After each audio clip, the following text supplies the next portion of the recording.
గ్రామాల్లో అభివృద్ధి పనులు కేంద్ర ప్రభుత్వ నిధులతోనే జరుగుతున్నాయని బీజేపీ ఎంపీ ఈటెల రాజేందర్ అన్నారు. గ్రామాల్లో మళ్లీ అభివృద్ధి జరగాలంటే బీజేపీతోనే సాధ్యమవుతుందని తెలిపారు. కాంగ్రెస్ పార్టీ మీద గ్రామాల్లో పూర్తిగా వ్యతిరేకత ఉందని, బీఆర్ఎస్ అభ్యర్థులు గెలిచే అవకాశం లేదని ఎంపీ ఈటెల చెప్పారు.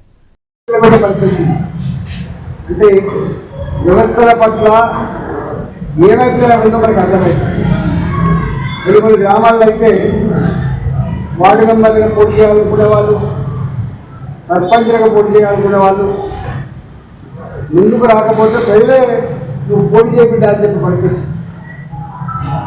ఏది ఏమైనప్పటికీ కూడా ఈ పరిస్థితిని బట్టైనా ప్రభుత్వాలు నిలపాటును తెచ్చుకొని స్థానిక సంస్థల్ని బతికించినట్టుగా, స్థానిక సంస్థలకు అధికారులు కట్టబెట్టేటట్టుగా, స్థానిక సంస్థల నిధుల్ని గ్రామాల్లో ఆ పాలక మండలి ఖర్చు పెట్టినటువంటి అధికారం ఇవ్వాలని చెప్పి వాళ్ళు కోరుతున్నారు. కనీసం ఈసారైనా అది నెరవేర్చాలని చెప్పి ఆశిస్తున్నారు.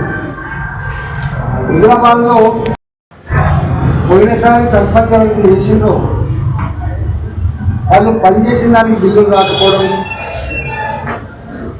వాళ్ళ చెక్ పవర్లు కలెక్టర్లు చెప్తే తప్ప లాకులు ఓపెన్ చేసుకోవడం,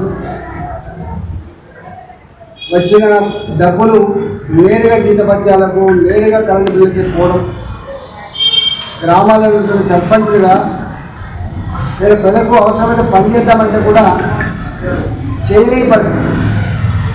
చేసిన బిల్లులు రాక అనేక మంది ఆత్మహత్య చేస్తున్నారు, అనేక మంది ఉత్తరాలు పెట్టి ఆత్మహత్య ప్రయత్నం చేశారు. ఇప్పుడు పోటీ చేయడానికి ఇంకా ముందు ఆడుతున్నారు. గెలుస్తాం నిజమే, కానీ నిధులు లేకపోతే, గ్రామాల అభివృద్ధి కుంటుపడితే మేమెక్కడ బదనామైనటువంటి భావన కనబడతాం. ఇవాళ నేను కమలాపురం మండలంలో ఉన్నా. అంతకుముందు ఎలక్షన్లు వస్తున్నాయంటే ఒక్కొక్క గ్రామానికి 20 మంది 25 మంది పోటీదారులు ఉండేవి. కానీ ఇప్పుడు చూస్తున్నాం, రేపు నామినేషన్ లాస్ట్, చాలా గ్రామాల్లో భద్రాలు నిలబెట్టే పరిస్థితి వచ్చింది.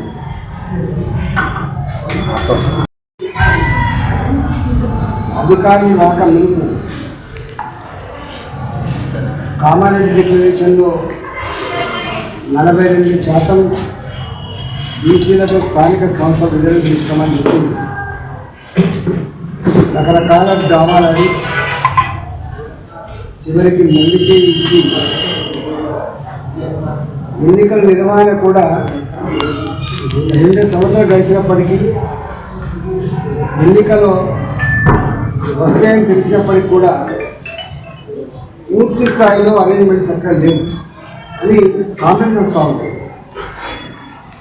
వార్డు మెంబర్లుగా, సర్పంచ్లుగా నామినేషన్ చేసిన అభ్యర్థులకి వాళ్ళ కుల సర్టిఫికేట్ కానీ, ఇతరత్ర సమాచారం కానీ సర్వర్లు పనిచేయట్లేదని చెప్పి సకాలంలో అందట్లేదు వాళ్ళు.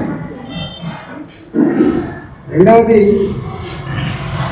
ఇప్పటికే పేపర్లలో ఆ ఇచ్చే 23% రిజర్వేషన్ కూడా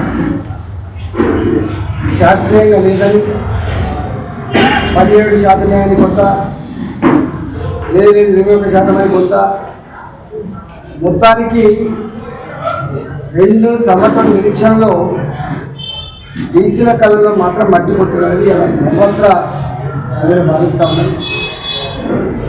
తప్పకుండా ఆ వర్గాలు మన కాంగ్రెస్ పార్టీని పొందబడడానికి సమాయత్తమవుతున్నట్టు గ్రౌండ్లో ఉండేటువంటి